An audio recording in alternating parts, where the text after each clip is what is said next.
नमस्कार दोस्तों, कैसे हैं आप सब। आई होप कि आप अच्छे होंगे। और मैं आज आपके लिए लेकर आया हूँ 2 दिसंबर 2020 के दोस्तों इम्पोर्टेंट करंट अफेयर। दोस्तों यदि आप एसएससी एनटीपीसी रेलवे पुलिस की, अगर रेलवे बैंकिंग, इसके अलावा यदि आप एमपी पुलिस कांस्टेबल की अगर आप तैयारी कर रहे हैं तो आपका जो इन एग्जामों में दोस्तों अब जो जीके के क्वेश्चन में करंट अफेयर ज़्यादा पूछने लगे, तो आपका करंट अफेयर को हम का बेस मजबूत करने के लिए हर रोज कुछ इम्पोर्टेंट क्वेश्चन का वीडियो लेकर आते हैं। और यदि अभी तक आपने चैनल को सब्सक्राइब नहीं किया है तो पहले चैनल को सब्सक्राइब कर लें, और वीडियो पसंद आए तो लाइक कमेंट और शेयर ज़रूर करें। दोस्तों आज का हमारा पहला क्वेश्चन है, किस राज्य सरकार ने प्रोजेक्ट बेस्ड लर्निंग की शुरुआत की। यहाँ पर ऑप्शन है कर्नाटक, बी मध्य प्रदेश, सी राजस्थान, डी इनमें से कोई नहीं।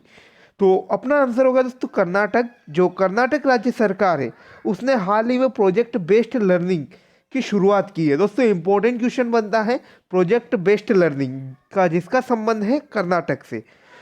इसके साथ हम देखेंगे भारत ने किस देश के साथ पर्यावरण और जैव विविधता के संरक्षण के क्षेत्र में समझौता किया है। यहाँ पर ऑप्शन है Bangladesh, B Finland, C Thailand या डी श्रीलंका।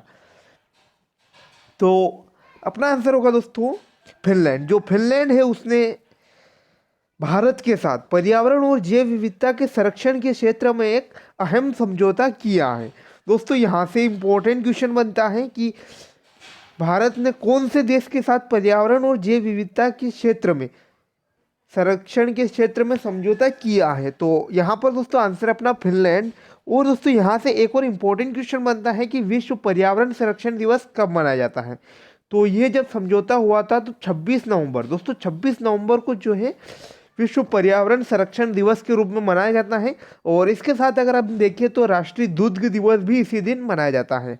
और साथ ही साथ जो भारतीय संविधान दिवस है वह भी 26 नवंबर को मनाया जाता है। दोस्तों तीनों ही जो है बहुत इंपॉर्टेंट है। इसके बाद हम देखेंगे क्वेश्चन नंबर 3, किस राज्य ने कोवैक्सीन के तीसरे चरण का नैदानिक परीक्षण शुरू किया है। ये मध्य प्रदेश, बी छत्तीसगढ़, सी गुजरात, डी पंजाब। तो दोस्तों जो मध्य प्रदेश है वहाँ पर कोवैक्सीन के तीसरे चरण की नैदानिक परीक्षण शुरू हुआ है। तो यहाँ से भी इम्पोर्टेंट अगर क्वेश्चन बन सकता है तो याद रहे कि आपको एग्जाम में आ सकता है ये। इसके बाद देखेंगे किस शहर के बोरिंग मेडिकल कॉलेज का नाम अटल बिहारी वाजपेयी के नाम पर रखा गया। तो ऑप्शन है बेंगलुरु, बी मैसूर, सी इंदौर या डी कटक। तो अपना आंसर दोस्तों बेंगलुरु। जो बेंगलुरु शहर का बोरिंग मेडिकल कॉलेज है उसका नाम अटल बिहारी वाजपेयी कॉलेज के नाम पर रखा गया है। इसके बाद क्वेश्चन नंबर 5 है, चौथे संयुक्त आर्थिक मंच विश्व शिखर सम्मेलन का उद्घाटन कौन करेंगे। तो दोस्तों जो चारों ऑप्शन है किसी न किसी राज्य के मुख्यमंत्री या तो वर्तमान में है या कहीं रह चुके हैं। तो ऑप्शन हमारा के पलानीसामी, के सिद्धारमैया, सी नवीन पटनायक, के चंद्रशेखर राव। तो इम्पोर्टेंट क्वेश्चन दोस्तों यहाँ पर अपना आंसर है ए। ये जो अपना आंसर है के पलानीसामी। तो जो के पलानीसामी है उनको चौथे संयुक्त आर्थिक मंच विश्व शिखर सम्मेलन का उद्घाटन करने के लिए प्रस्तुत किया गया। इसके बाद हम देखेंगे नेक्स्ट क्वेश्चन, ओडिशा मानवाधिकार आयोग के नए अध्यक्ष किसे नियुक्त किया गया। ऑप्शन है विजय कृष्ण पटेल, या बी अर्जुन चिरापल्ली, या सी के कृष्ण राव, या डी पिन्नाराय विजयन। तो अपना आंसर है दोस्तों ये जो आंसर है विजय कृष्ण पटेल। जो विजय कृष्ण पटेल हैं उनको ओडिशा मानवाधिकार आयोग के नए अध्यक्ष के तौर पर नियुक्त किया गया।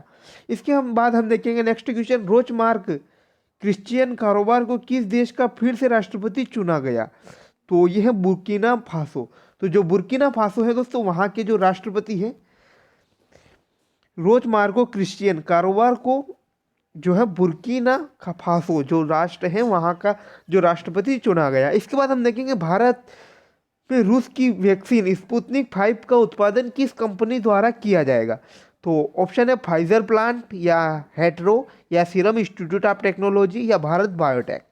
तो जो दोस्तों हेट्रो जो कंपनी है उस कंपनी में जो रूस की वैक्सीन है स्पुतनिक 5 उसका उत्पादन जो है भारत के हेट्रो कंपनी में किया जाएगा। अब इसके बाद हम देखेंगे 10 क्वेश्चन, यह एशिया यूनिवर्सिटी रैंकिंग 2021 में कौन शीर्ष पर रहा है। तो ऑप्शन है नेशनल यूनिवर्सिटी ऑफ सिंगापुर या हैदराबाद यूनिवर्सिटी, इसके बाद जवाहरलाल नेहरू यूनिवर्सिटी या हुआओ इंटरनेशनल यूनिवर्सिटी। तो अपना आंसर दोस्तों ए जो आंसर है नेशनल यूनिवर्सिटी ऑफ सिंगापुर। दोस्तों जो नेशनल यूनिवर्सिटी ऑफ सिंगापुर है वह एशिया यूनिवर्सिटी रैंकिंग 2021 में शीर्ष स्थान पर रही है। इसके बाद सीरम इंस्टीट्यूट ऑफ इंडिया ने जिस कंपनी के साथ कोविड-19 वैक्सीन कोविशील्ड के लिए साझेदारी की है तो इसका नाम है Oxford university of global pharma giant AstraZeneca. तो दोस्तों ये नाम भी इम्पोर्टेंट है, तो एक बार और देखेंगे। सीरम इंस्टीट्यूट ऑफ इंडिया ने किस कंपनी के साथ कोविड-19 वैक्सीन जिसका नाम है कोविशील्ड के लिए साझेदारी की है, तो नाम है दोस्तों इस कंपनी का Oxford university of global pharma giant AstraZeneca. इसके बाद नेक्स्ट क्वेश्चन अपना, जापान का स्पेस क्राफ्ट एस्टेरॉयड मिट्टी के सैंपल लेकर पृथ्वी को जिस तारीख पर लौटेगा, तो ऑप्शन है 6 दिसंबर 2020, 15 दिसंबर 2020 या 29 दिसंबर 2020 या 17 जनवरी 2021। तो दोस्तों जो 6 जनवरी 2020 है, 6 जनवरी 2020 को जो है जापान का जो स्पेस क्राफ्ट है एस्टेरॉयड की मिट्टी के सैंपल लेकर पृथ्वी को पहुंच जाएगा, यानी कि 6 दिसंबर 2020 वह तारीख होगी जिस दिन जापान का स्पेस क्राफ्ट एस्टेरॉयड मिट्टी का सैंपल लेकर पृथ्वी पर पहुंच जाएगा।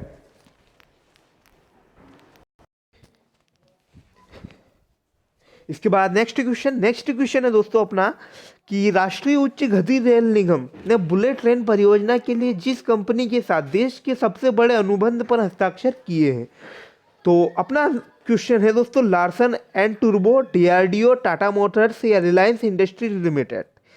तो जो लार्सन एंड टूब्रो है उस कंपनी के साथ राष्ट्रीय उच्च रेल गति निगम जो है उसने बुलेट ट्रेन परियोजना के लिए उसके साथ सबसे बड़े देश के अनुबंध पर हस्ताक्षर किए हैं।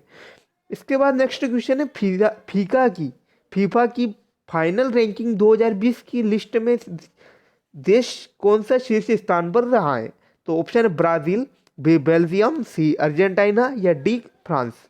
तो दोस्तों जो बेल्जियम है बी अपना आंसर, तो बेल्जियम फीफा की फाइनल रैंकिंग 2020 की लिस्ट में प्रथम स्थान पर रहा है। इसके बाद हम देखेंगे नेक्स्ट क्वेश्चन, भारत के विदेश मंत्री डॉक्टर एस जयशंकर ने संयुक्त अरब अमीरात कि अपने जिस समकक्ष के साथ अभी हाल ही में विभिन्न द्विपक्षीय मुद्दों पर चर्चा की, तो इनका नाम है शेख अब्दुल्ला बिन जायद अल नहयान।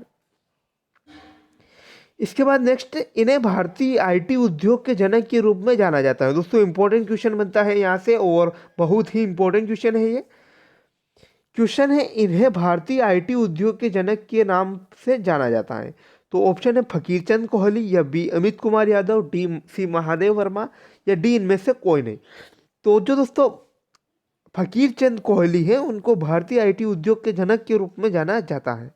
इसके बाद नेक्स्ट क्वेश्चन, ट्रांसजेंडर व्यक्तियों के लिए थावरचंद गहलोत ने किन सुविधाओं का उद्घाटन किया है, तो आंसर दोस्तों गरिमा गृह और नेशनल पोर्टल। तो जो ट्रांसजेंडर व्यक्ति है उनके लिए जो केंद्रीय मंत्री थावरचंद गहलोत है उन्होंने गरिमा गृह जो योजना है उसके साथ जो नेशनल पोर्टल ट्रांसजेंडर व्यक्तियों के लिए शुरू किया है। इसके बाद यह देश वर्ष 2020 के लिए फीफा रैंकिंग में शीर्ष 10 देशों में अपनी जगह बनाने में असफल रहा। A France, B Germany, C Brazil या डी अर्जेंटीना। तो दोस्तों बी, ए और बी दोनों इसके सही आंसर हैं। अगर सही तरीके से देखा जाए तो यहाँ पर अपना आंसर बी होगा, लेकिन दोनों ही जो सही है ए और बी, यानी फ्रांस और जर्मनी जो दोनों ही देश हैं वो फीफा की जो 2020 की रैंकिंग है उसमें शीर्ष 10 स्थान में अपनी जगह नहीं बना पाए। इसके बाद नेक्स्ट क्वेश्चन अपना, भारत ने जिस तारीख तक अनुसूचित अंतर्राष्ट्रीय वाणिज्यिक राष्ट्रीय उड़ानों पर रोक लगाई है, तो 15 दिसंबर 2020, 27 दिसंबर 2020 या 31 दिसंबर 2020 या 31 मार्च 2020। तो दोस्तों 31 दिसंबर 2020 तक अनुसूचित अंतर्राष्ट्रीय वाणिज्यिक यात्री उड़ानों पर प्रतिबंध लगाया है। इसके बाद कैम्ब्रिज डिक्शनरी में सबसे ज़्यादा तलाश किए जाने वाले शब्द के तौर पर इस शब्द को वर्ड ऑफ द ईयर 2020 चुना गया। तो ऑप्शन है क्वारंटाइन, सैनिटाइजर, आइसोलेशन या मास्क। तो दोस्तों जो क्वारंटाइन शब्द है उसको सबसे ज़्यादा कैम्ब्रिज डिक्शनरी में सबसे ज़्यादा तलाश किए गए शब्द के तौर पर वर्ड ऑफ द ईयर 2020 चुना गया। तो दोस्तों कैसा लगा आपको वीडियो? अगर वीडियो अच्छा लगा हो तो वीडियो को लाइक कर दे, कमेंट कर दे, शेयर कर दे। Thanks for watching. मिलते हैं नए अपडेट्स के साथ।